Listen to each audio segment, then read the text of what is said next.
যা কিছু আছে সব নিয়ে নেবে, নিয়ে চলো একদিন ওপরে ওঠো, একটু ওপরে ওঠো। হ্যাঁ হাত ধরে ধরে রাখবে, চ্যানেলে ওখানে ঠেকাতে হবে। ইয়ে কি আছে অ্যাম্বুলেন্সের, ইয়ে কি আছে তোমার পার্টনার কই? টেনশন নেই। চলো চলো যখন বলবো হাতটা দাদা আপনি উঠে পারেন দাদা।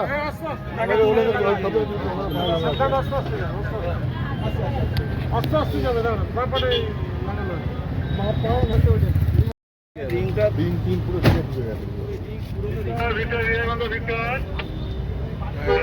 সব